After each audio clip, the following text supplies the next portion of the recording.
សម្រាប់ភ្លាសាច់គោបើយើងចង់ធ្វើឲ្យមានរសជាតិឆ្ងាញ់ហើយក្លិនឈ្ងុយបងប្អូនវិធីធ្វើគឺងាយខ្លាំងមែនតែន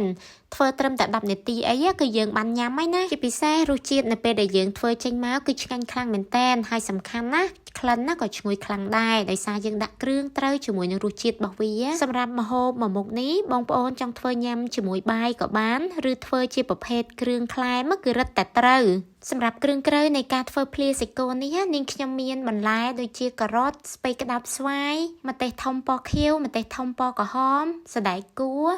ខ្ទឹមបារាំងហើយនិងខ្ទឹមក្រហមសម្រាប់សាច់គោនាងខ្ញុំប្រើសាច់ចម្លនៅពេលដែលយើងយកមកភ្លាទៅផុយឆ្ងាញ់ណាបងប្អូនសម្រាប់ការភ្លាសាច់គោនេះដែរដើម្បីកុំឲ្យសាច់គោយើងធំក្លិនឆ្អាបនាងខ្ញុំបានច្របាច់ក្រូចឆ្មា2ផ្លែហើយនិងបន្ថែមរំដេងបុកបន្តិចដើម្បីឲ្យសាច់គោរបស់យើងមានក្លិនឈ្ងុយបន្ទាប់ពីយើងច្របល់សាច់គោជាមួយនឹងក្រូចឆ្មាហើយនិងរំដេងហើយយើងផ្អាប់ទុក10នាទីដើម្បីឲ្យសាច់គោរបស់យើង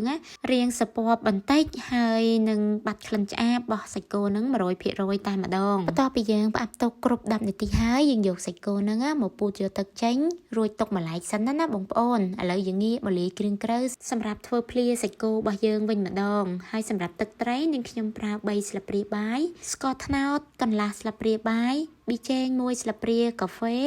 ខ្ទឹមហើយនិងម្ទេសដែលនាងខ្ញុំបានហាន់រួចហើយសម្រាប់បងប្អូនដែលអត់ចូលចិត្តហឹរអញ្ចឹងយើងអាចដាក់ម្ទេសតាមការចូលចិត្ត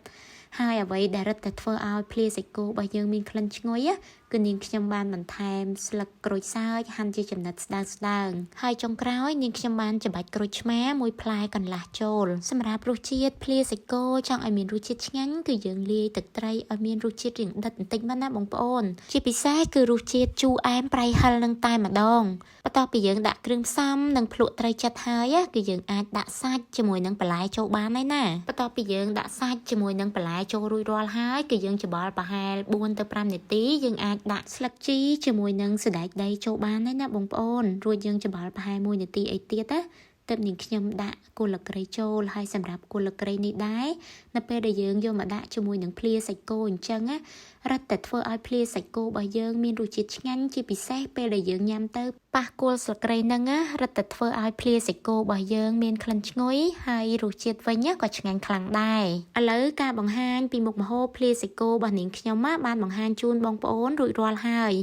ចាំជួបជាមួយនឹងនាងខ្ញុំសារជាថ្មីនៅវីដេអូថ្ងៃស្អែកបន្តទៀតបាយបាយ